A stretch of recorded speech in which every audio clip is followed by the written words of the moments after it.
Welcome to the fascinating world of indexing in Python, where every element of your data structure has a unique place and purpose in the grand scheme of things.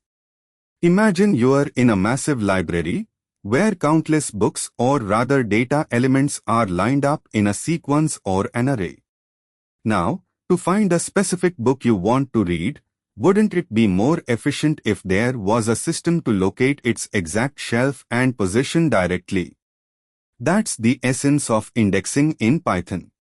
It's the backbone that empowers us to pinpoint and manipulate data at the individual level. So why is understanding indexing in Python so crucial, particularly for an IT fresher? Well, data management forms the core of programming, and indexing is undoubtedly one of the pivotal processes that facilitate the seamless handling of data structures, such as lists, dictionaries, and arrays. Proper use of indexing strategies can make your code more efficient, maintainable, and less prone to bugs. Let's dive deeper. In Python, when we talk about indexing, we mean access to an individual item from a collection like a list or an array. To understand better, think of indexing as the unique identifier an item has within its collection. In Python, indexing starts from 0, and every element within the sequence is uniquely identified by its index. This might seem mundane at first glance, but it's the backbone of various high-level manipulations that we perform on data in Python. Take a simple list of integers, for example. The term to inside the square brackets is an index, and when you type something like list, Python recognizes it as access the second element of the list. Remember, the index count starts at 0, meaning list would indeed yield the first element of the list 1. Now, the same principle applies to other Python data structures like tuples and string, just with a minor difference in how we access elements. Here, the elements are immutable and ordered, like a sequence of characters in a string. So, accessing the index 1 in the string Python would give you y, the second character.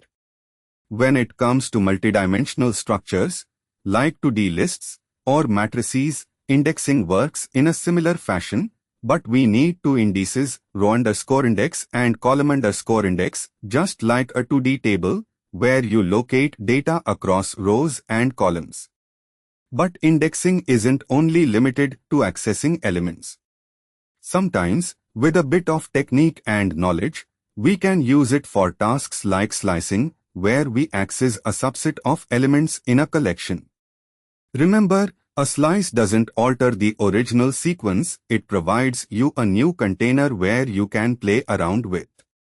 Think of it like removing the book's cover to peek at the first few pages. The slice syntax indicates that data from the start index up till stop 1 will be accessible, and stop is exclusive, like when you read a chapter, the stop doesn't include the next chapter's start. Now, in Python dictionaries, while indexing and keys, as such, don't exist, but remember how keys work. Dicts are like an English-Spanish dictionary. To find a Spanish word in English, for instance, you would use its English term, say cat, to find gato for its Spanish equivalent. But remember, indexing and slicing come with their peculiar traits.